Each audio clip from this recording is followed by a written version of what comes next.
Nah, salah satu juga aplikasi daripada moderasi beragama itu adalah anti radikalisme. Jangan kita berdiam.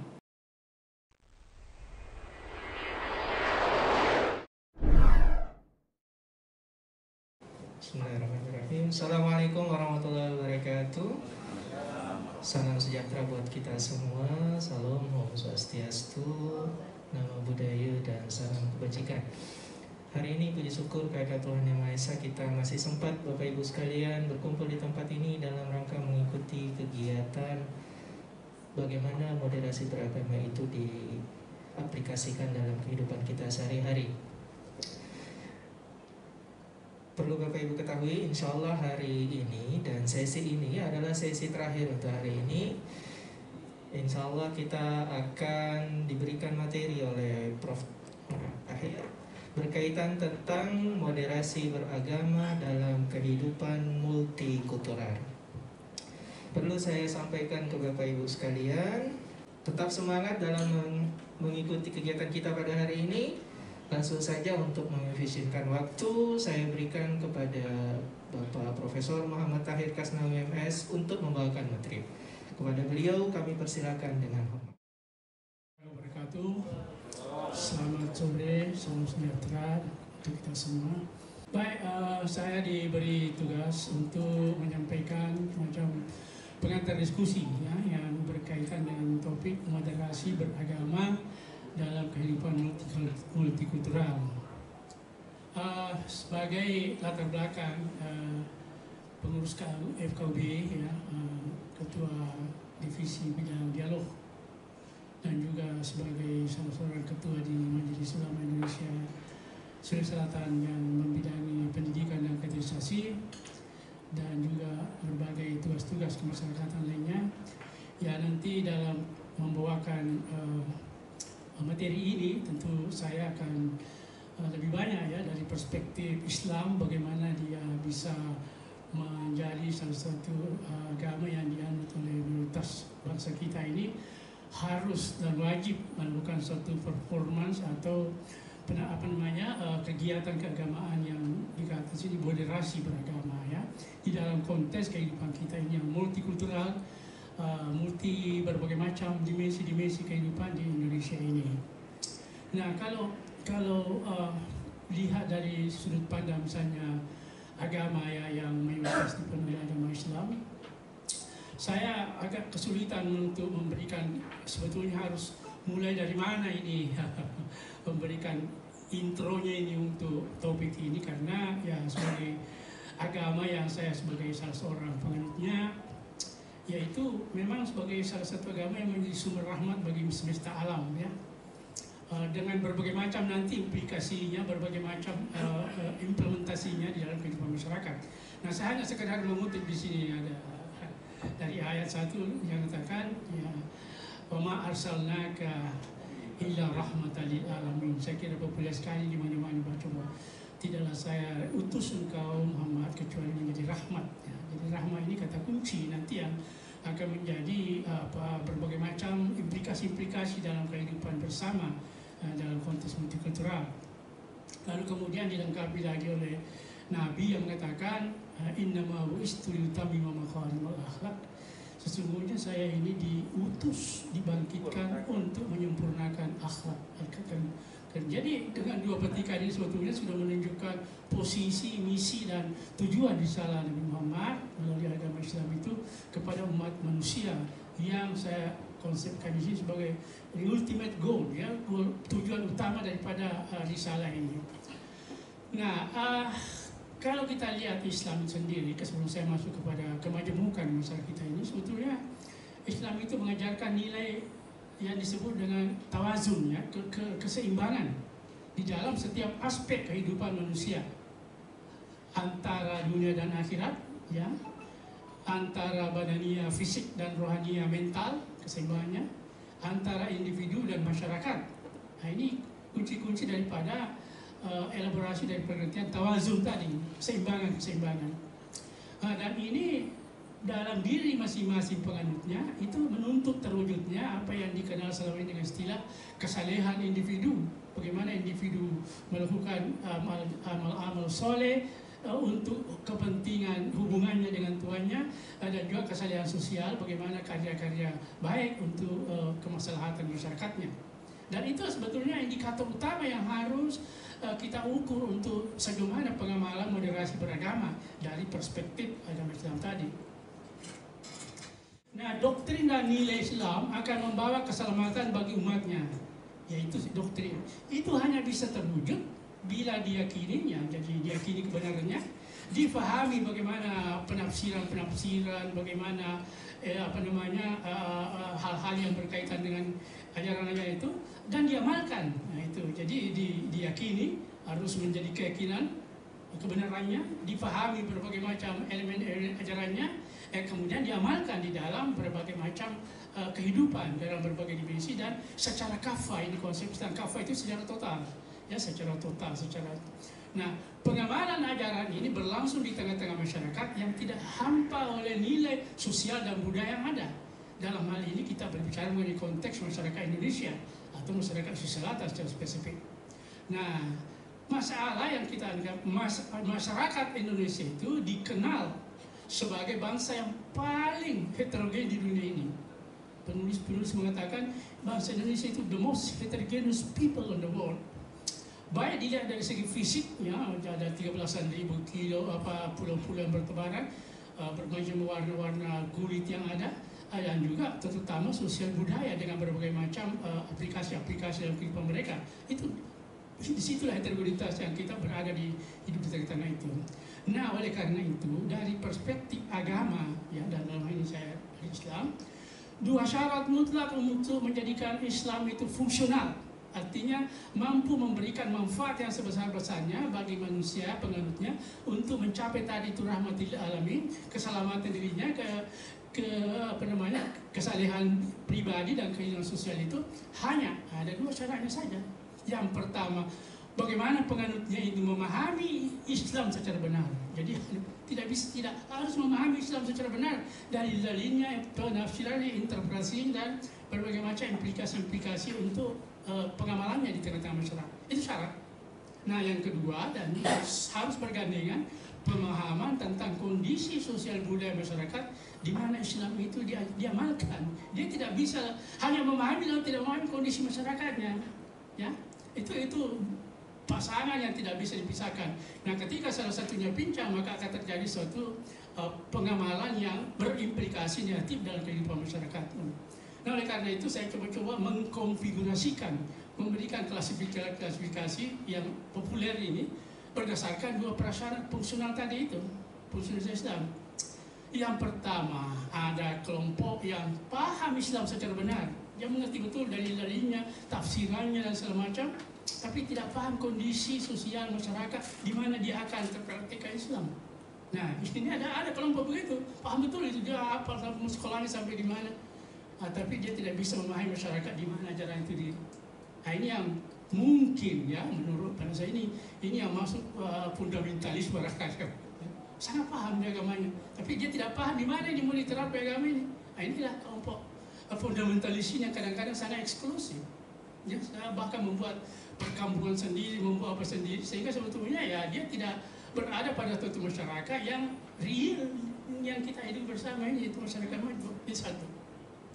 Yang nomor dua, ada juga yang paham sosial budaya secara benar, dia tak paham betul sosiologinya, budaya, segala macam masyarakatnya, tapi dia tidak paham Islam yang benar. Nah, itu bincangnya lagi di situ. Paham tentang bagaimana perkembangan masyarakat, perubahan sosial, aspek-aspek segala macam, tapi masyarakat Islam yang dia mutarabah itu dia tidak paham secara benar. Maka kadang-kadang inilah mungkin juga yang bisa kita klasifikasikan dengan liberal, ya. Pokoknya akalnya yang lebih mendominan di dalam memahami ajaran itu, lalu sehingga kadang-kadang dia keluar atau meleset daripada sumber-sumber primer daripada ajaran agamanya. Nah, ini yang ketiga ini saya boleh memainkan, tidak paham Islam secara benar, tidak paham sosial budaya masyarakat secara benar. Nah, ini jadi persoalan besar ini. Sudah tidak paham agama yang sebenar, tidak paham lagi masyarakat di mana dia terapkan. Nah, ini yang berpotensi menjadi radikalistik. ya radikal, dan bahkan bisa juga kalau ada tujuannya, upayanya yang terhalang oleh faktor-faktor yang dia anggap menjadi dia kadang-kadang teroris ini, karena sudah tidak paham agamanya yang secara benar, tafsirannya sangat tekstual, lalu masyarakat yang dimana dia menerapkan juga tidak dipahami. Nah, sehingga terjadi suatu kekerasan kadang-kadang, pemaksaan kehendak dan sebagainya. Yang keempat ini adalah yang kita harapkan yang ideal, paham Islam secara benar dan paham sosial budaya masyarakat di sekitarnya. Ini tadi persyaratan dua ini, baru bisa agama yang dia yakini itu akan menjadi agama yang fungsional, mendatangkan rahmatan lil alamin, dan juga menjadikan dia sebagai pribadi atau penganut agama yang mempunyai kesalehan individual berhadapan dengan tuannya, dan juga di tengah-tengah masyarakat dia mempunyai kesalehan sosial. Ini kalau kategori nomor 4. Nah, sekarang kalau kita berbicara mengenai beragama, moderasi beragama di konteks masyarakat majmuk tadi saya katakan itu, maka ada beberapa aspek yang kita perlu pahami. Yang pertama, kita perlu memahami pilar-pilar modernisasi beragama itu apa, tiang-tiang atau fondasi modernisasi beragama di tengah masyarakat majmuk itu apa. Yang pertama ini, saya selalu perspektif Islam ini, moderasi pemikiran. Karena ya saya katakan tadi, dari segi nilai dasar, dalil-dalil atau ajaran dasar daripada Islam sendiri sudah tidak diragukan lagi sifat moderatnya, keseimbangan yang ada dalamnya. Ya. Tapi persoalannya adalah itu tadi, pada orangnya, penganutnya, yang pemikiran-pemikirannya ini kadang-kadang sudah tidak sesuai dengan apa yang digariskan oleh itu. Makanya yang pertama untuk memuncul atau menguatkan modernisasi beragama ini, pilar-pilar ini perlu dipahami. Yang pertama, moderasi pemikiran keagamaan. Pemikirannya dulu, pemahamannya dulu, atau yang disebut dengan al-fikra, ya, fikratul diniyah, pemikiran-pemikiran, intelektualitas keagamaan. Yang pertama ya tentu kita sebagai umat Islam Indonesia, beragama pada umumnya, harus memahami latar belakang persebaran Islam Indonesia ini. Seperti apa maksudnya, seperti apa dia punya persebaran, bagaimana dia bersinergi, bagaimana dia berintegrasi dalam kehidupan masyarakat yang demikian lama sudah diwarnai oleh kepercayaan lama. Satu hal yang perlu kita pahami bahwa Belanda 300 tahun lebih menjajah Indonesia, bersama dengan Inggris, sebentar dan Jepang juga. Secara ekonomi politik kita mengaku bahwa bangsa Indonesia kalah, ya, secara ekonomi dan politik. Tapi secara sosial budaya Indonesia bertahan pada waktu itu karena 350 tahun dia tidak bisa merubah keyakinan mayoritas beragama pada waktu itu. Belanda itu. Nah itu jadi bagaimana nilai-nilai ajaran terutama Islam yang saya katakan itu sudah menyatu di dalam nilai-nilai dan kehidupan sosial budaya masyarakat lokal di mana dia berada. Ya, jadi itu persebarannya, dan juga dalam berbagai macam perjalanannya dari masa ke masa ya, agama, kekuatan agama juga termasuk paling Islam dalamnya menjadi kekuatan besar, senjata ideologis di dalam mengusir penjajahan untuk mencapai kemerdekaan. Nah, kemudian dalam kerangka juga moderasi pemikiran ini bagaimana memadukan antara teks keagamaan dengan konteks sosial. Itu pemikiran yang perlu dikembangkan, perpaduan antara teks-teks, karena teks ini yang mempunyai latar belakang masing-masing konteksnya yang di dalam Al-Quran itu disebut dengan asbabun nuzulnya. Kenapa turun itu ayat pada konteks waktu itu? Kenapa Nabi mengatakan misalnya salah satu hadis mengenai apa? Tentu ada kondisi sosial di mana dia harus diberikan arahan atau panduan tentang penyelesaian persoalan itu. Nah, itulah yang berubah, kontekstual itu yang selalu berubah mengiringi perkembangan sosial masyarakat. Itu harus dipadukan antara tekstual dengan kontekstual. Nah, ini banyak sekali contoh-contohnya dalam kehidupan masyarakat kita. Banyak sekali umat kita yang ya itu tadi mungkin yang berada pada klasifikasi nomor 1, sangat paham agamanya, tidak paham masyarakatnya, atau sebaliknya paham masyarakatnya, tidak paham agamanya secara benar, ya, sehingga terjadi suatu ketidakseimbangan ke dalam dan akan tidak mencapai tujuan pengamalan agama sendiri. Ya, salah satu contoh ya saya kadang-kadang saya begini ya, contoh sederhana saja. Saya masih biasa mendengarkan ceramah ya, Ustaz. Haram itu orang sekarang katanya kencing berdiri. Haram ini dari harus duduk. Nah ini jadi persoalan nih kalau kita mau mengambil konteks ini. Kalau haram seperti itu ya sudah, masjid sekarang rata-rata itu semua mendorong haraman kan, rata-rata masih menyediakan fasilitas untuk beribadah itu. Nah ini konteksnya dulu itu mengatakan itu dulu memang pakaiannya orang begitu tembus itu saja jadi pakaiannya. Jadi memang dia berkotor kalau pas diri kan. Jadi nah sekarang coba pakai levis yang ketat-ketat, pakai apa segala macam ya, lalu kemudian disuruh dulu buka dulu repot sekali. Padahal agama itu adalah agama yang harus diamalkan secara sesuai dengan kemampuan dan mudah sebetulnya, tapi jangan dipermudah-mudahkan. Itu persoalan. Contoh sederhana saja dan banyak sekali contoh-contoh lain bagaimana kadang-kadang teks itu tidak disambungkan dengan konteksnya. Nah sehingga terjadi satu ritual. Kemudian mengembangkan pemikiran keagamaan yang saya katakan tadi itu ya.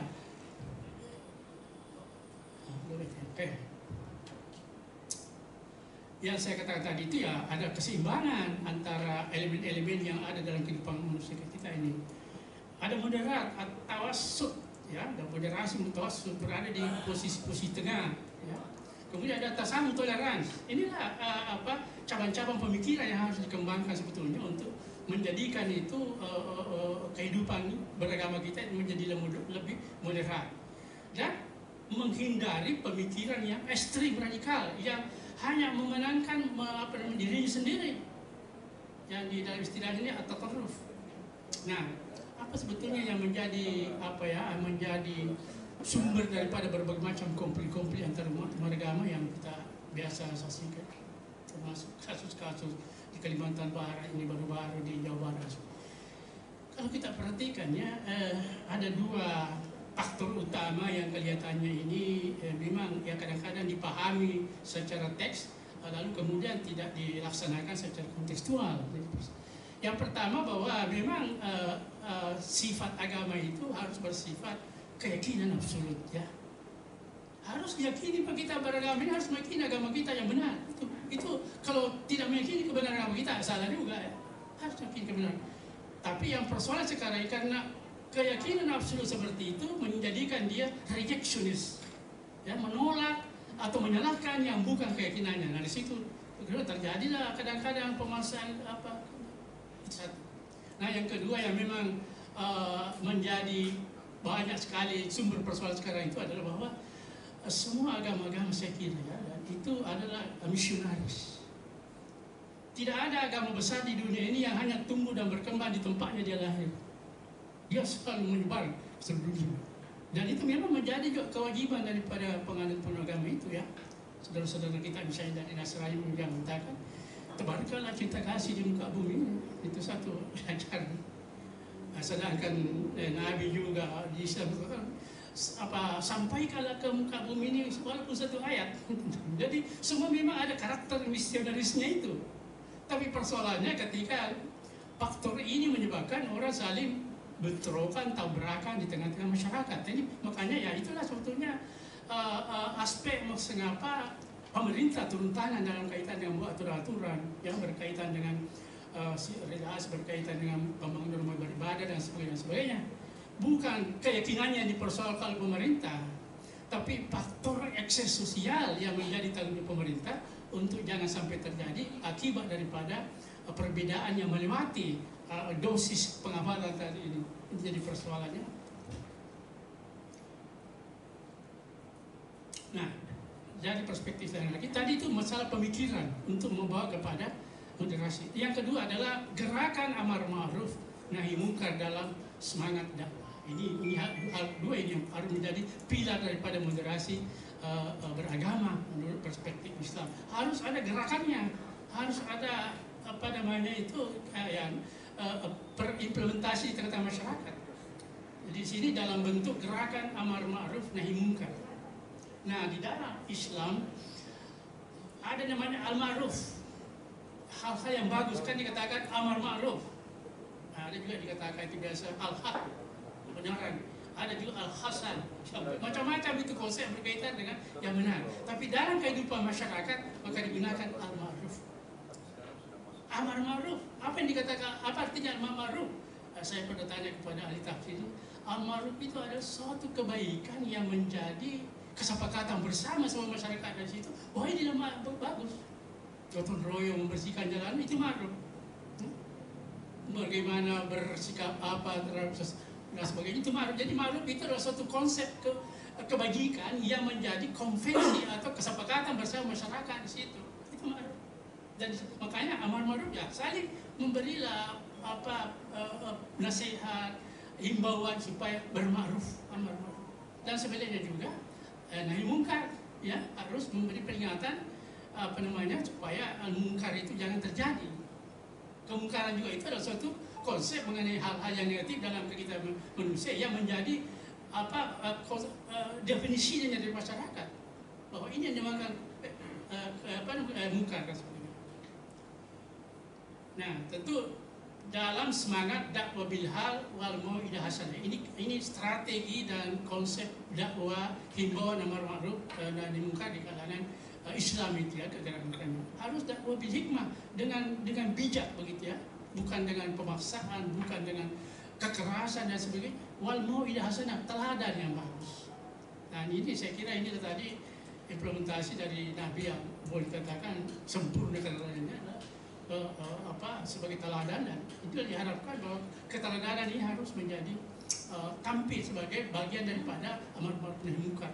Jangan pintar menghimbau pada diri sendiri, tidak bisa melaksanakan. Di dalam Al-Quran sendiri dan surah Yasin itu dikatakan, wah luar biasa besarnya dosa itu, kabura maqtan indallahi an taqulu ma la taf'alun. Dosa paling besar itu kalau ngomong-ngomong gitu tapi Anda sendiri tidak bisa menerapkan apa yang diomongkan itu. Nah itu jadi masalah, itulah mau'idatul hasanah pencabar. Dalam interaksi sosial mengedepankan gerakan kebajikan bersama ini ma'ruf. Ya. Proses-proses musyawarah untuk mencapai kalimatun sawa, artinya kalimat yang disepakati. Ya, ada agreement, ada satu kesepakatan tentang sesuatu yang menjadi bermanfaat bagi kita semua tanpa memandang latar belakangnya dari mana sebenarnya. Nah, inilah tanggung jawab bersama untuk memelihara harmoni sosial. Nah, itu tadi pilar daripada moderasi beragama, dilihat dari segi gerakan, dilihat dari segi aktualitas kehidupan di tengah-tengah masyarakat. Kalau yang pertama tadi itu yang berkaitan dengan pemikiran, dengan intelektualitasnya. Nah, yang ketiga dalam praktek dan tradisi keagamaan sendiri. Nah, ini memang banyak terjadi, ya. Apakah itu di intra satu agama yang sama atau antar agama yang berbeda, itu kadang-kadang tradisi keagamaan ini menjadi salah satu juga hal yang ekstrim begitu ya, tidak moderat dan sebagainya. Nah, di sini katakan kalau dari perspektif Islam, sinkronisasi antara ajaran Islam dengan tradisi budaya masyarakat. Itu berulang lagi bahwa ada masyarakat yang di dalamnya ada diisi dengan budaya yang sudah berakar urat sejak lama, menjadi tradisi yang dijunjung tinggi, luhur dan menjadi perlindung daripada martabat dan harkat masyarakat di situ. Itu harus disinkronkan dengan ajaran Islam. Kesuksesan misalnya Wali Songo ya di dalam menyebarkan Islam di Jawa itu karena kemampuan ini untuk mensinkronkan nilai-nilai Islam yang dipelajari itu dengan budaya-budaya, misalnya desa wayang, apa dan sebagainya, bahkan elemen-elemen budaya lainnya juga itu disinkronkan sih. Begitu pula di Sulawesi Selatan ini tahun mulai abad ke-17 awal Islam masuk. Itu karena ada kesesuaian antara apa yang diajarkan oleh para ulama-ulama pengajaran dengan raja-raja yang menjadi pintu masuk daripada ajaran ini, sehingga dan tidak membenturkan dan tidak melabrak nilai-nilai budaya yang sudah berkembang. Walaupun mungkin nilai-nilai budaya yang sudah berkembang yang sifatnya tidak sesuai dengan ajaran dari agama yang dasar, itu perlahan-lahan akan memang dihapuskan. Misalnya berjudi dan segala macam. Nah, jadi tidak berdasarkan sumber utama Islam ya. Jadi itu prinsipnya harus ada sinkronisasi ya. Bukan berarti mencari pembenaran dari nilai-nilai agama terhadap apa yang dilakukan di tengah masyarakat, bukan mencari justifikasi, tapi bagaimana nilai-nilai itu, ajaran-ajaran itu dipikirkan secara benar ya, menurut intelektualitas yang diberikan oleh Tuhan, bagaimana dia dapat dilaksanakan di tengah-tengah masyarakat yang mempunyai tradisi dan budaya yang sudah kokoh dan juga menganut agama yang seperti itu. Nah, ini menghindari perluasan konsep bidah yang berlebihan. Ini di dalam agama Islam ini ada namanya bidah.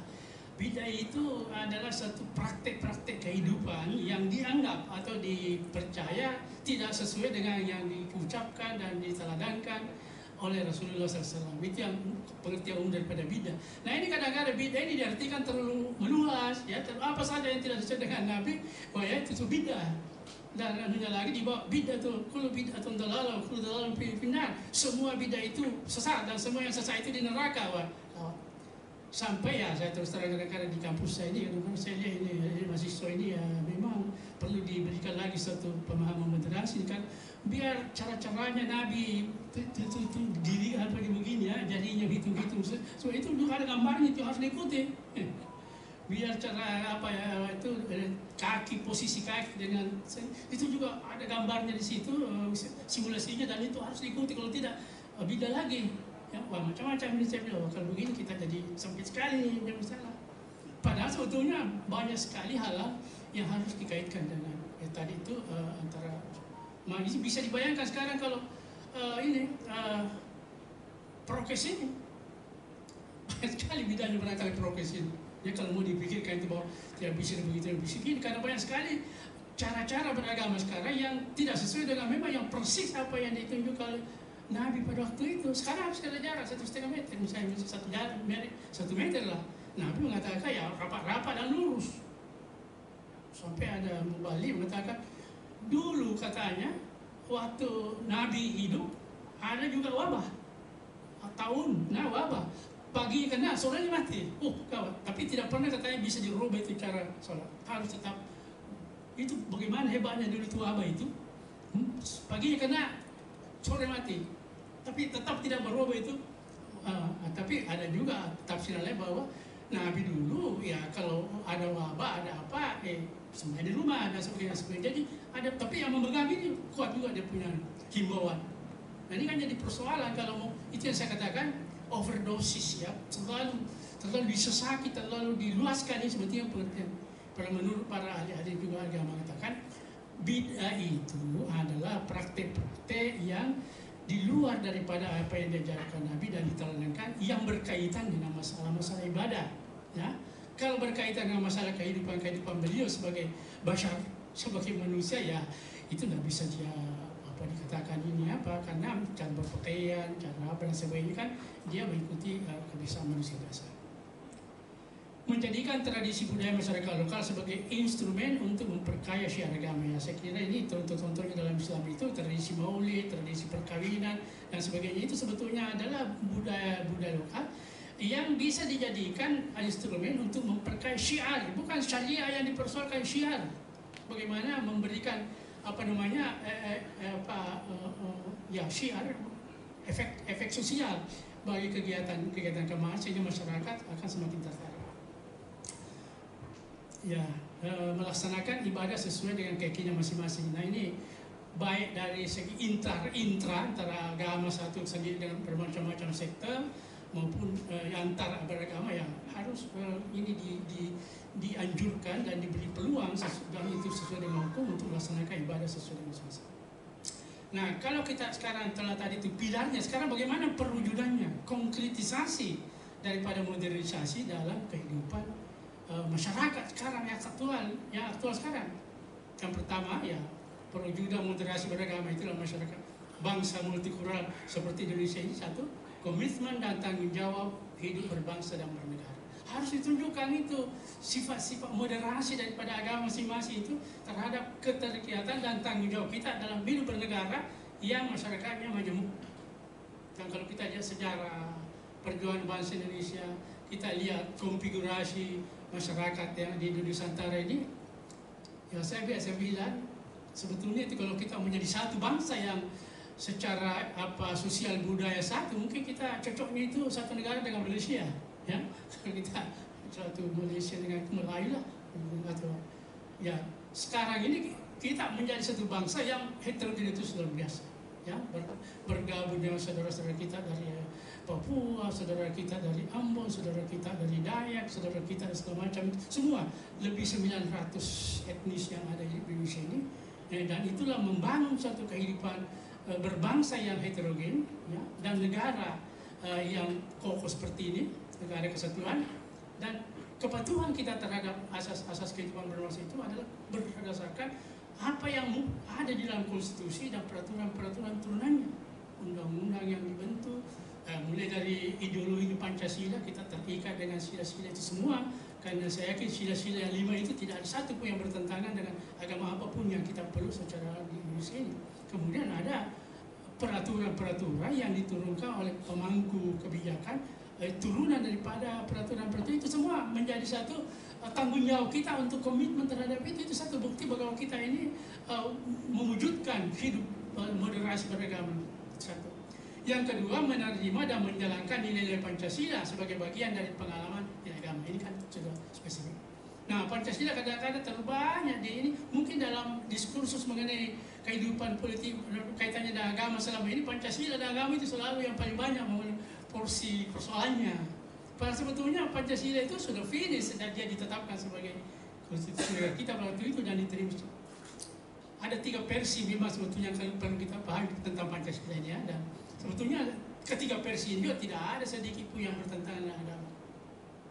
Lahirnya Pancasila 1 Juni itu yang dijadikan dasar sekarang. Sebenarnya kita memperingati 1 Juni lahir Pancasila.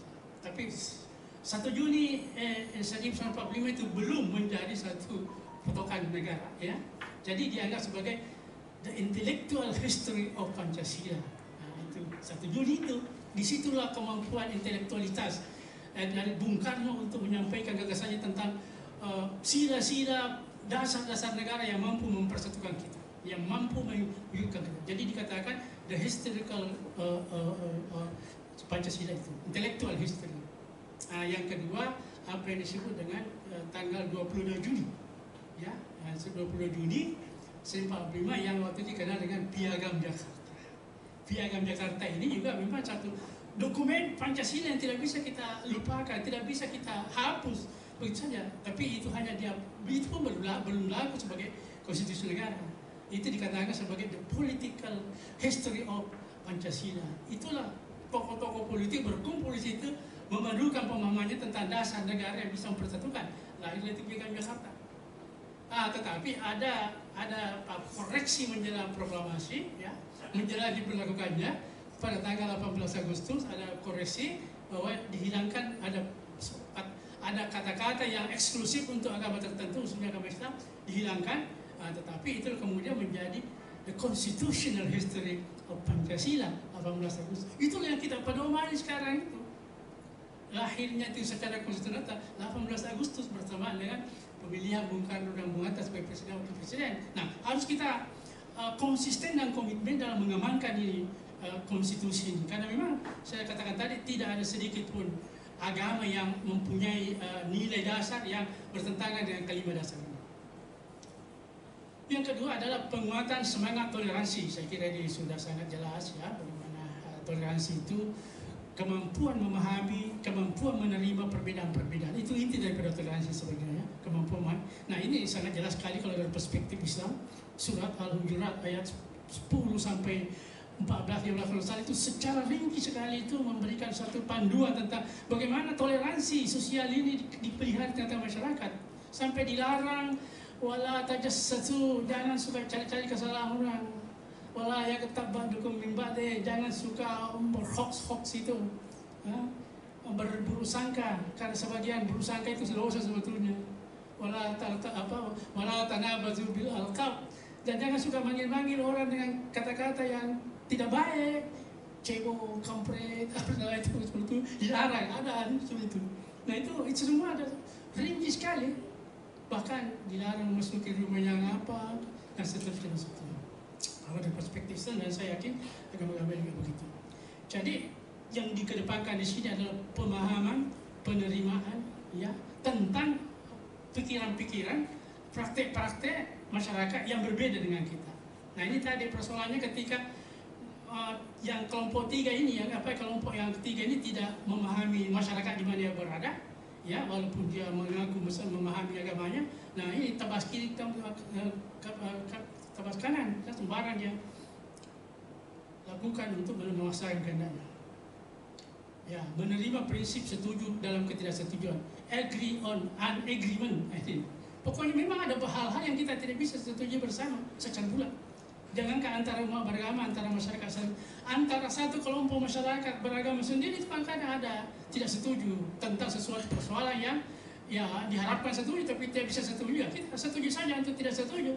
Yang penting jangan faktor itu menjadi penerimaan kita, toleransi kita menjadi intoleransi, itu yang menjadi persoalan. Nah ini contohnya ini seperti di Kalimantan Barat ini kan jadi persoalan ini karena tidak setuju ada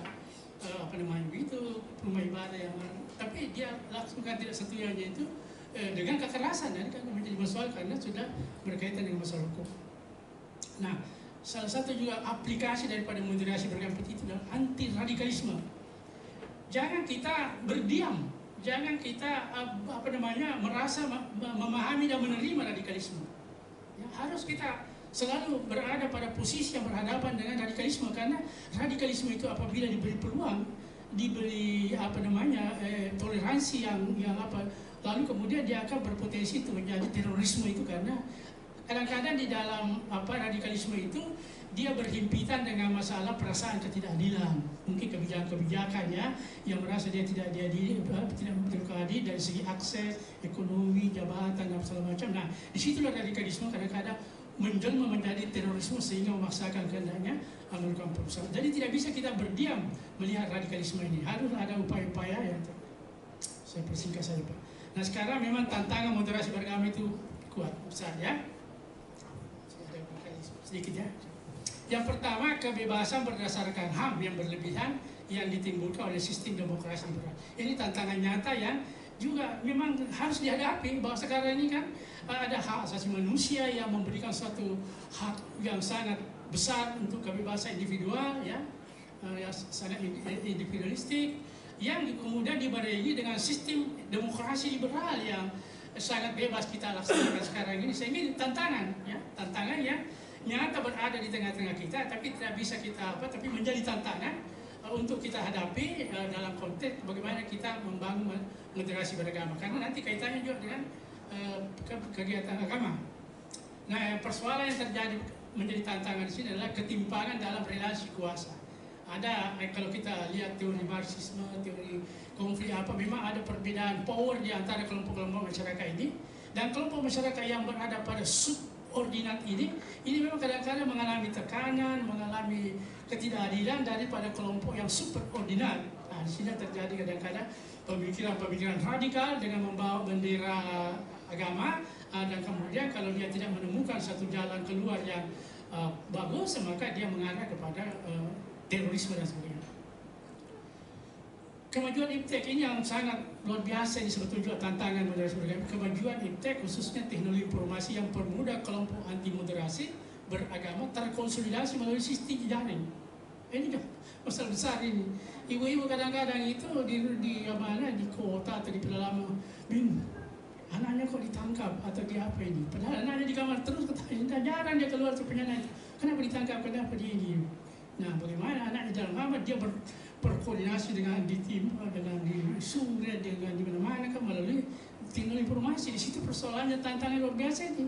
Jadi radikalisme bisa muncul dari dalam kamar ya kelihatannya tertutup. Nah ini tantangan. Dan yang persoalan sekarang 67% masyarakat kita itu adalah generasi milenial. Generasi milenial yang muda ini itulah yang banyak terpapar dengan teknologi informasi ini yang ya sudah dia berada pada dunia maya mayoritas kehidupannya itu. Nah, ini nanti ada kaitannya juga dengan nomor 4 ya. Jadi nomor 4 itu adalah globalisasi. Nah, ada kaitannya dengan teknologi informasi. Tapi yang penting juga ini adalah nomor 5 ini adalah munculnya fenomena post-truth dari kemajuan. Apa itu post-truth? Post-truth itu adalah satu fenomena di mana masyarakat dan terutama saya katakan tadi generasi muda yang kita harapkan akan semakin tumbuh sebagai penganut agama yang moderat ini adalah post-truth adalah suatu fenomena di mana masyarakat membenarkan apa yang dipercaya. Ini kan terbalik dengan sebetulnya standar yang kita dapat mempercayai apa yang benar. Itu yang benar, itu truth itu. Mempercayai dan meyakini apa yang benar sebenarnya. Nah sekarang post-truth itu adalah membenarkan apa yang dipercayai. Dan kepercayaan itu bisa terbentuk dari berbagai semburan-semburan informasi. Teori-teori komunikasi mengatakan 4-5 kali saja orang disemburkan, ditawarkan dengan informasi-informasi, walaupun informasi itu tidak betul, tidak sepenuhnya betul, orang cenderung percaya. Nah itulah kemudian menjadi tantangan besar sekarang, karena kebenaran yang banyak dijadikan dasar itu adalah muncul daripada apa yang mereka yakini, apa yang mereka benarkan melalui media ini. Dan itu memang banyak dipakai dalam teori-teori kampanye pilkada, kampanye pemilu untuk apa. Nah, perkembangan kehidupan politik praktis yang menyeret identitas keagamaan sekian aktual sekali ya. Agama tidak pernah sebetulnya menjadi faktor untuk dikatakan harus menang ini, harus menang itu di dalam pemilihan, dalam apa tidak. Agama itu bendera terakhir yang dinaikkan kadang-kadang untuk suatu perseteruan atau suatu apa ya. Agama itu awal-awal itu kepentingan lain, hanya agama itu, karena agama nih, bendera agama dianggap bendera yang paling cepat mengikat emosional, mengikat kebersamaan, maka terakhir itulah yang diangkat untuk mendapatkan dukungan daripada kepentingan yang dia usung. Nah itu masalahnya dalam politik kadang-kadang, sehingga agama itu menjadi persoalan ketika identitas agama muncul dalam berbagai kontestasi. Nah ini gagasan terakhir ya, gagasan-gagasan menguatkan moderasi beragama. Apa yang kita harapkan dilakukan, dikembangkan sehingga moderasi beragama ini benar-benar ya dapat terwujud. Mungkin untuk generasi tua seperti kita ini sudah agak apa ya, lamban itu ya. Generasi muda ini terutama kita harapkan akan tumbuh menjadi generasi yang hidup di tengah-tengah masyarakat dengan keyakinan agama yang lebih moderat. Satu, peningkatan literasi keagamaan masyarakat. Ini memang pangkal yang paling besar, karena kerendahan pemikiran, literasi, wawasan masyarakat kita ini, nah sehingga sangat terpapar mudah sekali dikorbankan oleh pemikiran-pemikiran yang memberikan kepada mereka satu tindakan yang sebetulnya tidak sesuai dengan apa yang diajarkan oleh agama apapun juga. Ini kemarin saya diminta wawancara oleh CNN tentang Goa, bagaimana seorang terpengaruh itu sampai anaknya dicungkil matanya, luar biasa itu kasih itu ya. Anaknya satu laki-laki dibunuh karena dikasih cairan, karena ada sesuatu apa, lari kepada suatu keyakinan, kepercayaan dengan literasi yang sangat minim. Hanya kemarin malam itu ada sebelah saya berhalangan, ada sebenarnya Siti Dunia sebelah tampil memberikan penjelasan tentang ini ya. Itu luar biasa itu, satu bukti di tengah-tengah masyarakat kita. Literasi yang sangat rendah ini akan menyebabkan mudah masuknya itu berbagai macam pengaruh-pengaruh, dan diantara yang masukkan pengaruh-pengaruh itu kepentingannya banyak, kepentingan ekonomi, kepentingan apa dan sebagainya. Peningkatan kualitas pendidikan agama generasi muda ini menjadi sangat satu kebutuhan yang sangat berat, terutama generasi muda yang saya katakan tadi, generasi milenial, generasi yang porsinya 67% dari penduduk Indonesia. Penduduk Indonesia 270 juta, milenial ini 200 juta. Nah ini harus dipersiapkan untuk menjadi masyarakat dewasa pengganti kita semua ini dengan suatu persepsi dan sikap beragama yang moderat. Kalau tidak, maka betul-betul akan masyarakat ini menjadi tercabik-cabik pada saat datang berdasarkan keagamaan. Perbaikan kualitas dakwah dan komunikasi agama ini betul saya tujukan terutama bahwasanya teman-teman di Islam itu ya, komunikasinya, dakwahnya itu ya harus betul-betul memperhatikan kondisi masyarakat yang menjadi audiensnya, yang menjadi sasarannya ya. Jangan materi itu seperti kunci Inggris ya, artinya dimanapun juga bisa dipakai itu materi ya. Itu tidak harus ada kesesuaian dengan siapa yang dihadapi, dan sehingga masyarakat kampus akan berbeda misalnya materi dan sistem komunikasi dengan masyarakat ya di pedalaman, yang petani, yang apa masalahnya. Itu perbaikan kualitas. Regulasi tentang arus informasi yang bertentangan dengan semangat moderasi beragama ini sebetulnya harapan kita diarahkan kepada pemerintah yang punya kewenangan di sini. Bagaimana regulasi-regulasi yang berkaitan dengan informasi-informasi yang menyesatkan, informasi yang sangat merugikan generasi muda kita, ini perlu ada regulasinya. Dan ini negara-negara lain ini punya seperti ini ya, seperti Malaysia kalau salah punya regulasi yang berkaitan dengan sistem informasi yang masuk dan seterusnya. Bahkan negara-negara di Timur Tengah itu banyak yang tidak bisa masuk suatu konten-konten platform internet tertentu supaya untuk melindungi terutama generasi mudanya ya. kemudian masukan terhadap kebijakan-kebijakan pemerintah yang berkarakter keadilan. Nah, ini kunci juga, karena tadi radikalisme itu berkembang subur ketika dia berhimpitan dengan perasaan ketidakadilan yang dia rasakan dan keterancaman yang dia rasakan. Itu kemudian dia kembang, kalau apalagi dia susah deteksi karena dia berada di bawah permukaan masyarakat kadang-kadang kelompok ini, sehingga ya dia lampiaskan perasaan ketidakadilannya itu dan perasaan keterancaman itu melalui tindakan-tindakan radikalisme yang melebihi apa yang sebetulnya dia lakukannya. Jadi memang ya keadilan sesuai nilai-nilai Pancasila, arti karakter kebijakan yang berkarakter. Karakter artinya ciri dasar daripada kebijakan itu harus yang berkarakter keadilan, baik dalam penyusunannya. Jangan seperti dia sendiri yang menyusun kebijakan-kebijakan itu. Lainnya tidak lihat masukan masyarakat, tidak melihat aspek-aspek masyarakat dan sebagainya. Banyak sekali sekarang contoh-contoh undang-undang yang mau dibikin mandek di tengah jalan karena banyak protes masyarakat, karena sepertinya mau dilakukan tanpa karakter keadilan, partisipasi masyarakat di situ. Ada masalah undang-undang tentang pembangunan keluarga sejahtera, ya, yang memberikan satu pandangan yang banyak bertentangan dengan nilai-nilai yang standar yang dilakukan oleh beragama. Ada berkaitan dengan undang-undang tentang macam-macam kebijakan-kebijakan yang dia tidak terima pandangan-pandangan dari masyarakat, dan praktis karakter keadilannya di situ tidak muncul. Nah, apalagi di dalam konteks mendapatkan pelayanan, dalam konteks mendapatkan akses terhadap berbagai macam peluang-peluang, baik yang berkaitan dengan peluang ekonomi terutama maupun peluang-peluang partisipasi sosial yang itu, karakter keadilan itu harus muncul dalam berbagai macam aspek kebijakan-kebijakan para penguasa pemerintah, mulai dari perencanaannya, desainnya sampai penerimaannya. Ya, saya kira saya mau maaf perpanjang barangkali, dan saya kira sampai di sini pengantar diskusi saya. Saya ucapkan banyak terima kasih atas perhatian Ibu dan Bapak sekalian, dan mohon maaf apabila ada hal-hal yang kurang. Sekian untuk sementara. Assalamualaikum warahmatullahi wabarakatuh. Nama saya Armin dari Manjelipoto. Silakan Bapak. Ini Prof, saya sedikit menyangkut tentang siswa yang tidak belajar. Ini kan sangat rentan dengan kekosongan waktu, dan ini bisa memicu radikal. Banyak di televisi kita lihat ada yang berperang antara kelompok lah, apa dan seterusnya. Ini kan sudah lebih hampir 2 tahun ini kita stagnan. Mereka milenial ini, mereka ini adalah punya semangat yang anggaplah tidak terdidik karena tidak diarahkan. Kalau kita katakan tidak terdidik juga salah, tapi sebenarnya mereka itu ada yang online dan seterusnya, ada pelampiasan seperti itu.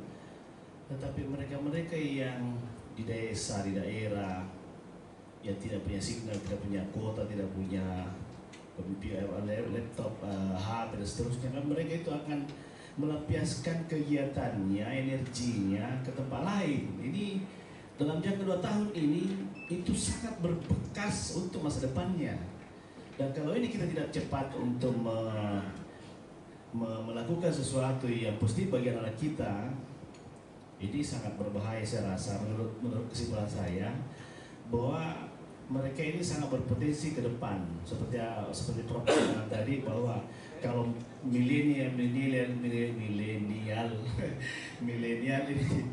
betul ini kenapa mulut begini? Kopinya kurang barangkali. Milenial ini yang kurang kegiatannya dalam pengertian tidak sekolah, Prof, tidak beraktivitas di bangku kuliah. Ini mereka ini sangat berpotensi untuk berbuat hal-hal yang kurang wajar di masa-masa yang akan datang. Oleh karena ini penting barangkali diluruskan kembali. Saya tidak tahu seperti apa perannya kita semua yang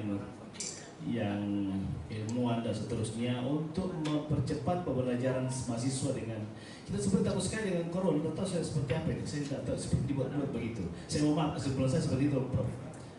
Karena ada sekolah, mau maaf, saya pimpin sekolah, bukan sekolah agama, sekolah SMA. Sampai sekarang sekolah, upacara seperti biasa, tidak ada yang sakit. Hanya kita seperti takut-takuti. Saya mau maaf Prof, salah satunya mungkin di selatan ini sekolah yang sekolah terus tanpa ada berpantang dengan informasi itu, karena orang tuanya tidak menginginkan anaknya tidak sekolah. Mohon maaf ya Prof. Artinya kalau anak-anak tidak tergiat dengan kegiatan pembelajaran, maka akan mencari inilah yang sebagai mungkin perlu dicermati Prof. Indonesia ini yang 2 tahun pembelajaran tidak ada, anak-anak kita juga yang SD dianggap belajar online, tetapi orang tuanya yang belajar, orang tuanya juga sibuk, dia lagi tidak lagi belajar tapi main game. Memang betul Prof, saya sama apa yang disampaikan tadi, ini akan menjadi embrio perusak nanti kalau ini terus. Ini alhamdulillah mungkin sudah ada pembelajaran mulai 50%, 50%, tapi masih banyak sekolah yang tidak mau buka, dan bahkan orang tua seperti dicuci otaknya akan ada bahaya lebih besar dibanding pendidikan itu. Mohon maaf Prof, mungkin ini perlu ada penguatan kepada kami seperti apa ini untuk memperbaiki kembali generasi muda dalam persoalan ini. Yang kedua Prof,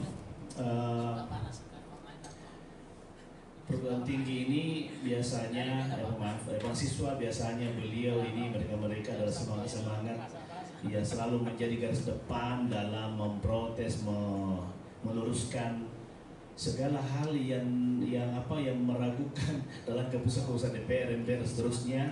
Seperti Prof tadi jelaskan bahwa memang perlu ada pihak luar yang selalu mengkritisi penentu kebijakan-kebijakan.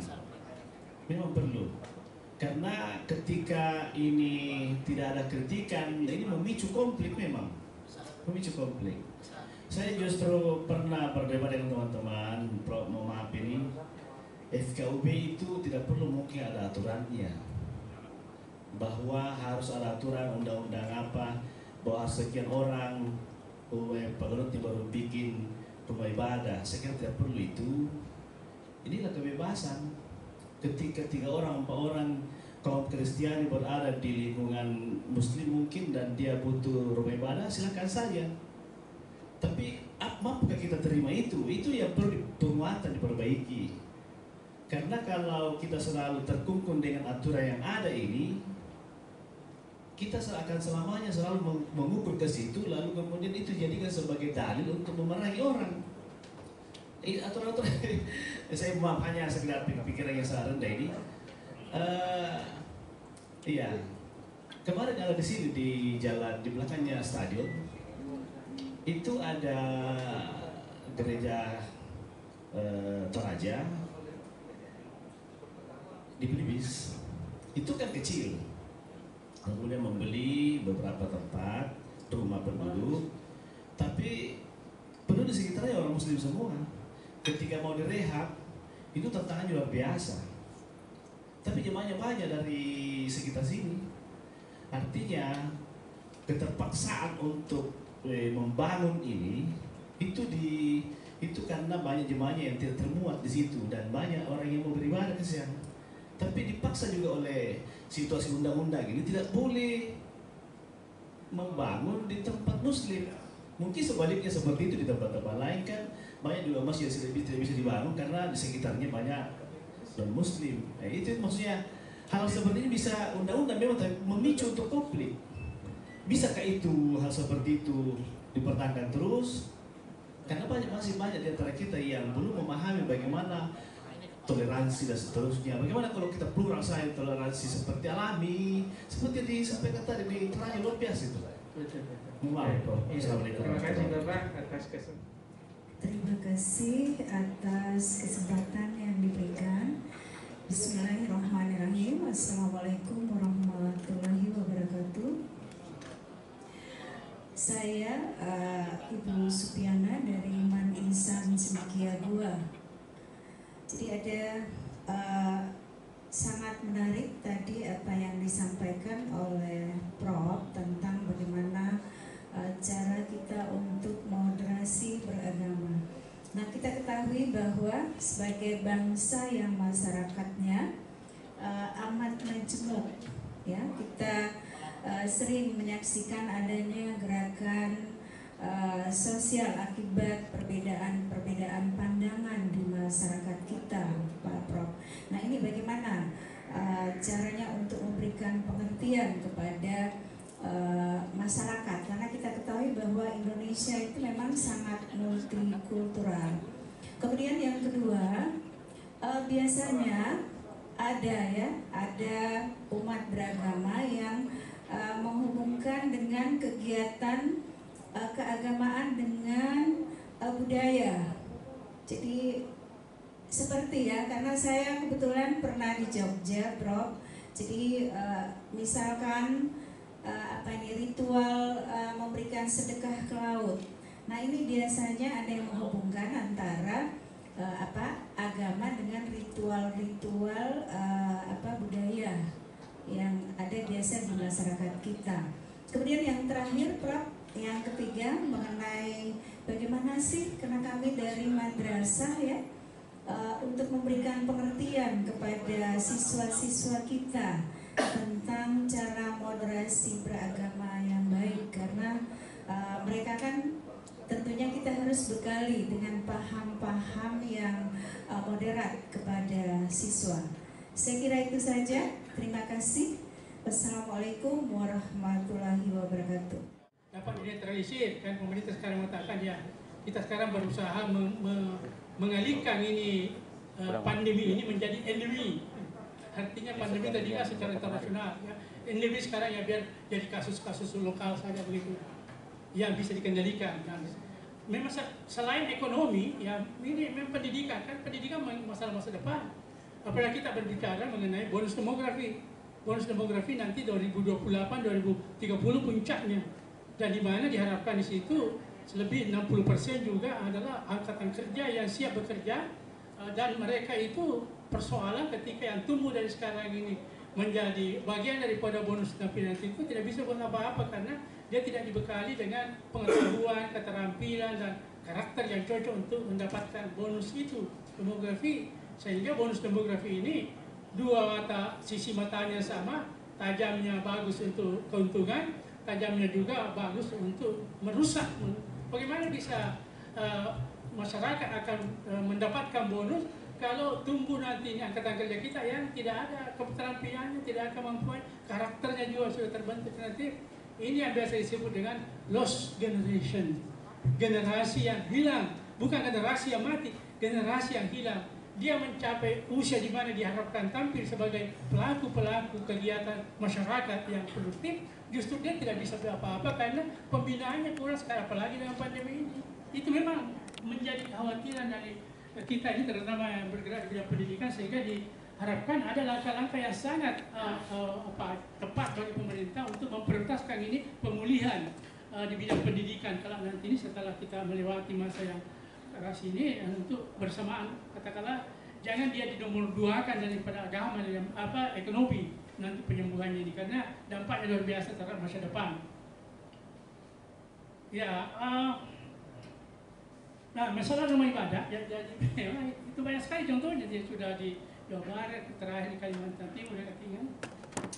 Nah jadi begini, kebijakan pemerintah sebetulnya itu sebagai kebijakan publik, yang dia kaitkan kebijakan itu hanya memang kepada ekses yang bisa menimbulkan persoalan sosial yang meluas, itu saja. Jadi kebijakan pemerintah itu perjanjian pekerja bersama itu ya, SKB 3 Menteri itu hanya yang dia regulasi itu untuk menanggulangi atau mengatasi potensi eksesnya terhadap ketertiban sosial. Kalau keinginannya ada pusingkan mau berapa pengaruh sistem. Yang penting sama dengan undang-undang perkawinan sajalah. Undang-undang perkawinan nomor 174 sebetulnya itu masalah agama, dan sehingga sekarang masih banyak orang mengatakan biar tidak pakai undang-undang itu bisa juga sah kita punya perkawinan, namanya nikah siri dan sebagainya, kan banyak itu. Tapi pemerintah ini mengeluarkan undang-undang perkawinan, ekses sosialnya yang dipersoalkan. Sama dengan rumah ibadah itu, sama dengan kenapa Ahmadiyah dilarang begini, bukan karena Ahmadiyah keinginannya begitu, bukan, tapi karena dampak dari sosial yang bisa menggaduhkan ketertiban sosial ini kalau apa yang dilakukan itu memang meluas tengah masyarakat, karena masyarakat yang berada di tengah-tengah mereka, di sekitar mereka itu adalah masyarakat yang masih literasinya tinggi.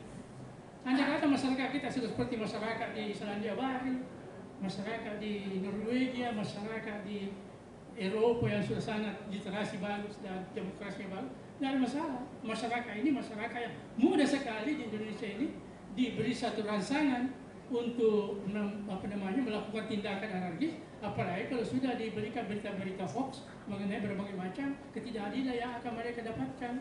Jadilah kembali itu tadi anarkisme atas nama agama, padahal tidak ada orang Indonesia membenci penganut agama lain sebetulnya secara individu. Ya hanya kebijakan kadang-kadang menyebabkan mereka terdorong untuk melakukan tindakan yang sebetulnya dia lawan itu bukan penganut agama, yang dia lawan itu sebetulnya kebijakan pemerintah yang merasa mereka tertindas di situ.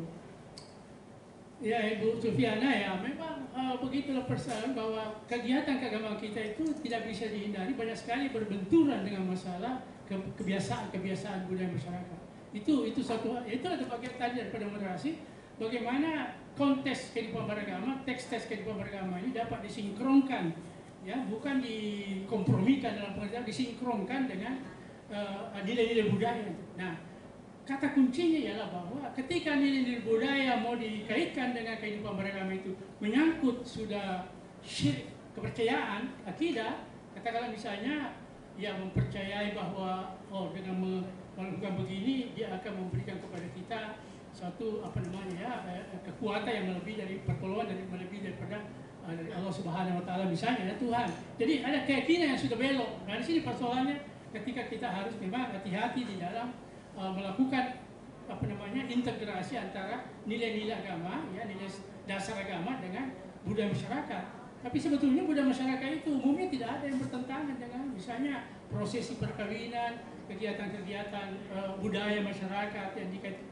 Misalnya mau turun panen baru berasanji, sebetulnya tidak terlalu dikaitkan akidah, kan dia ceritakan saja kegiatan-kegiatan rutin yang tidak sampai bahwa berasanji inilah yang akan menyebabkan dia panennya bagus atau apa, dia tetap sandarkan kepada Tuhan, hanya metode dan prosedurnya yang selalu dia sesuaikan. Tapi itu pun juga kita harapkan dari generasi ke generasi itu nanti akan semakin dapat dinetralisir ya sesuai betul dengan nilai agama. Dan sekarang kita sudah lihat itu sudah ada penurunan. Katakanlah dulu orang pesta kawin sesuai dengan budaya itu sampai 5 hari, 6 hari kalau di kampung itu. Ya, banyak sekali dia punya prosesi tahapan-tahapan. Yang sekarang kan disingkat sampai 1 hari, sampai 2 hari sudah telah diefisiensikan. Intinya ada, tetapi tetap ada aksesori budaya. Tapi ya itu saya katakan tidak bisa kita hindari ini pertentuannya dengan budaya masyarakat, dan itu akan menimbulkan reaksi yang akan merusak tatanan kehidupan kalau itu katakanlah dilakukan pemaksaan. Tapi kita harapkan dari generasi-generasi ini akan menjadi sesuatu yang semakin disadari. Ya, saya kira kepada anak-anak didik itu cara yang paling efektif untuk memberikan kepada kita perilaku hidup moderat dalam beragama itu ya kebiasaan-kebiasaan, keteladanan dan sebagainya. Itulah fungsinya sebetulnya katakanlah keteladanan dan literasi sederhana yang diberikan kepada mereka. Ya, jangan dibiarkan mereka itu terpapar dengan berbagai macam konten-konten yang justru memberikan kepada masyarakat anak didik kita itu yang bahaya. Nah, jadi ada negara itu dan di Indonesia ini sudah ada beberapa itu sebetulnya wilayah sekolah yang betul-betul dia memberikan satu batasan yang jelas dari jam segini sampai jam segini anak-anak tidak bisa bersentuhan dengan gawai, anak tidak bisa bersentuhan dengan HP misalnya, yang dulu waktu masih tetap muka ya, kan sekarang kayaknya justru ber-HP karena mengikuti tapi saya ingin mengatakan bahwa pengaruh komunikasi yang tidak sesuai dengan perkembangan anak itu akan menjadi salah satu hal yang akan menjadikan dia menjadi pengaruh agama generasi muda yang akan sulit mempraktikkan moderasi beragama apabila konten-konten yang dia terima dalam alat komunikasi itu konten-konten yang justru kadang-kadang tidak sesuai dengan nilai-nilai agama yang dianut.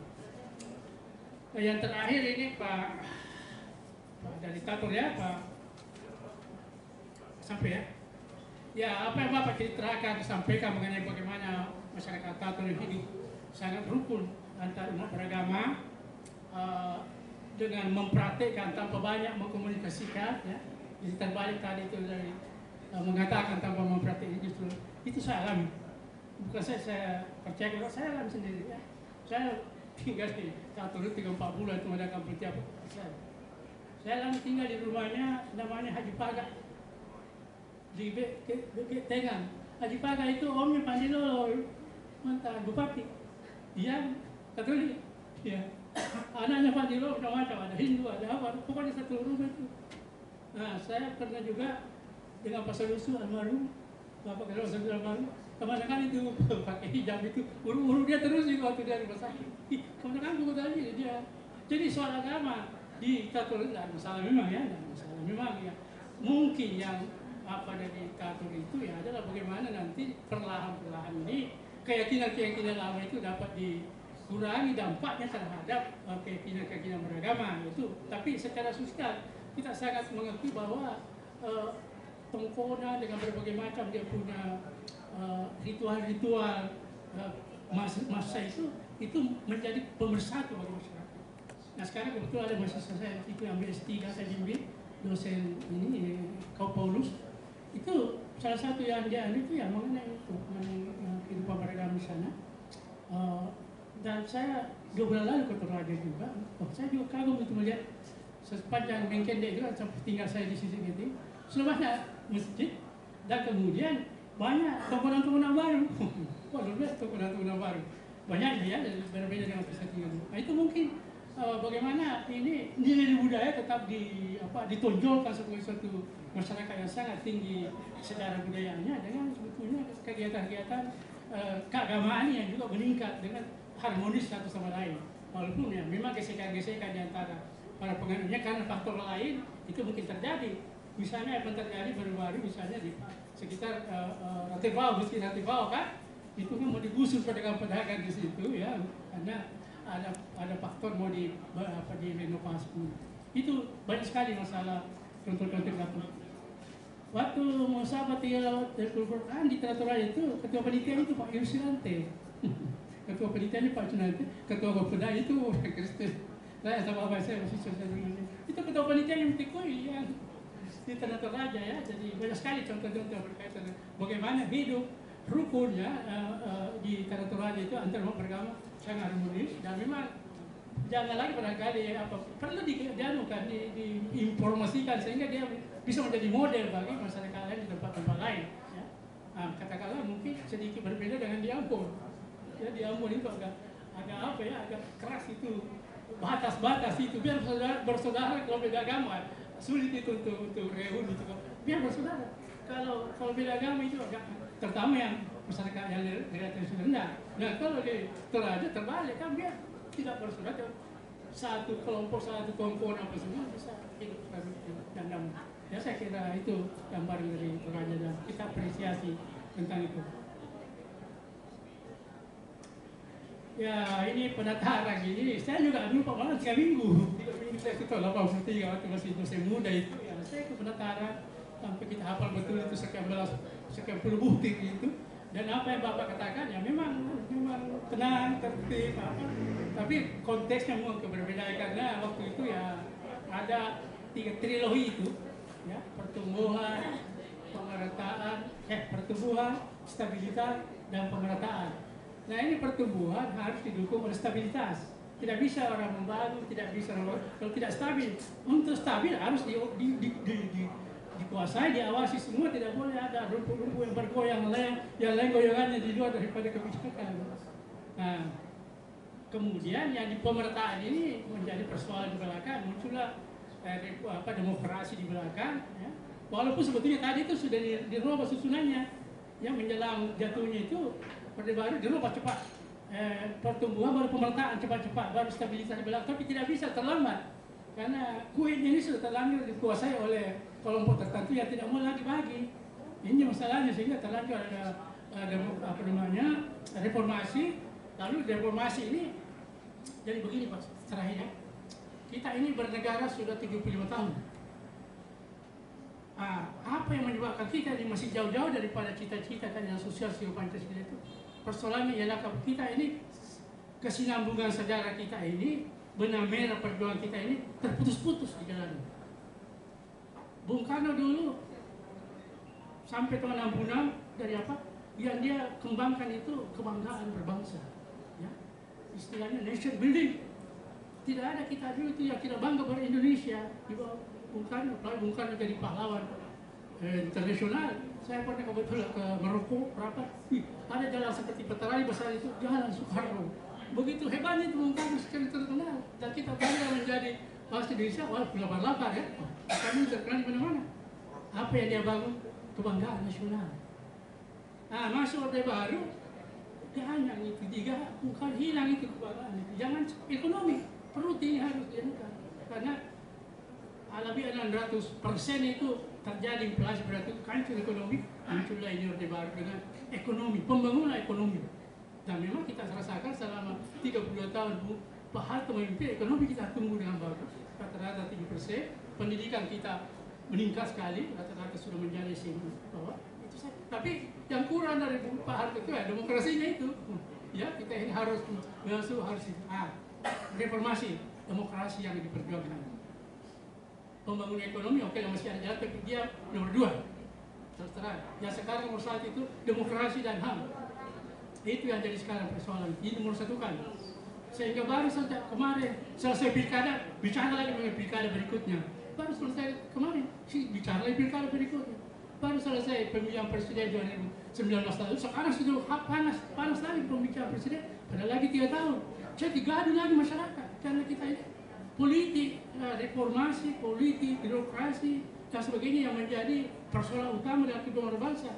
Dan sehingga menjadi ekonomi ini jalan sebagai sampingan, walaupun dikatakan juga utama, tapi lebih tinggi dari sekarang persoalan reformasi politik. Makanya saya berdiskusi dengan teman dari Fakultas Hukum. Anda mengatakan negara ini negara hukum, saya bilang. Kalau saya mengatakan negara ini negara politik, karena hukum jalan, tapi politik di atasnya. Ya, coba misalnya ada yang dihukum sekian, ada yang disikat. Artinya politik itu ya bisa hukum itu bisa diberi arah oleh kebijakan-kebijakan politik sesuai dengan apa yang mau dicapai, dan itu ada kebenarannya juga barangkali sebetulnya. Itu. Jadi kita ini tidak pernah tersambung benang merah perjuangan kita itu dari awal, karena Orde Baru menghilangkan itu semangat pembangunan, semangat kebangsaan dari Bung Karno, dijual Indonesia kemana-mana yang asing. Ya. Di zaman sekarang ini semangat pembangunan dari Pak Harto itu juga dikurangi menjadi sekarang semangat demokrasi liberal, demokrasi, reformasi politik dan segala macam, sampai ya macam-macam yang terjadi. Menjadi kita ini pelaku-pelaku yang juga kadang-kadang terseret di dalam berbagai macam aktivitas-aktivitas yang merembet-rembet. Ya, saya katakan, betul UNAS ini mau bikin pemilihan rektor, 80 calon rektor ini semua sudah cari apa pengaruh dari luar, siapa nanti bisa dipulih. Saya bilang jangan dari luar, yang di sini kita mengurus, kita baku benar semua 8 orang ini, tapi karena kan ditentukan oleh nanti dari Jakarta, ya sudahlah, ini kan menjadi sesuatu persoalan yang kita hadapi sekarang. Ini fenomenanya Pak, ya jadi. Ya, P4 itu sekarang kan namanya BPIP, Badan Pembina Ideologi Pancasila. Itu yang menjadi pengganti sebenarnya P4. Tapi ya banyak juga yang mempertanyakan, karena Pancasila sepertinya ditafsirkan mengarah kepada penafsiran yang dianggap tidak sesuai dengan apa yang telah dikembangkan yang lalu-lalu. Sekarang kita ini harus mengarah kepada bagaimana membangun demokrasi, bagaimana ketuhanan yang berkebudayaan dan seterusnya dan seterusnya. Saya kira saya tidak banyak tentang itu, tapi kita semua merasakan dan memahami. Terima kasih Pak. Terima kasih banyak kami ucapkan kepada Prof. Tahir Kasnawi atas arahannya pada hari ini. Ada beberapa yang perlu kita simpulkan Bapak Ibu. Yang pertama, moderasi beragama itu punya tantangan. Dari catatan saya, setidaknya ada 6 tantangan dalam bermoderasi beragama. Yang pertama, kebebasan HAM yang berlebihan, ketimpangan dalam relasi kuasa, kemajuan iptek yang tidak ada batas, globalisasi, munculnya fenomena post-truth, sampai munculnya politik praktis di masyarakat. Ini menjadi tantangan. Tapi apakah tantangan itu tidak bisa terselesaikan? Ada, bisa terselesaikan. Dengan cara apa? Ada gagasan yang dipaparkan oleh Prof. Tahir tadi. Yang pertama, gagasan untuk meningkatkan moderasi beragama bagi bangsa kita ke depan. Yang pertama adalah peningkatan literasi keagamaan. Yang kedua, peningkatan kualitas pendidikan agama untuk generasi muda kita. Yang ketiga, peningkatan kualitas dakwah dan komunikasi agama bagi seluruh pelaku dakwah dari seluruh umat beragama. Ini penting. Dan yang keempat adalah penentuan regulasi atau pembentukan regulasi atau peraturan-peraturan yang dikeluarkan oleh pemerintah sudah seharusnya sesuai dengan niat Pancasila, berdasarkan Pancasila dan penerapan nilai Pancasila pada kebijakan pemerintah yang akan menyentuh ke masyarakat. Mungkin seperti itu kesimpulan kita pada hari ini. Saya Ulil Ardi Syahdan dari Kabupaten Goa dengan hormat memohon maaf sebesar-besarnya kepada Bapak Ibu sekalian apabila ada kekurangan selama pembawaan materi, dan mengucapkan terima kasih banyak telah hadir dan menyimak materi dari yang dibawakan oleh narasumber kita, Prof. Dr. Muhammad Tahir Kasnawi. Saya ucapkan akhirul kalam. Assalamualaikum warahmatullahi wabarakatuh. Waalaikumsalam.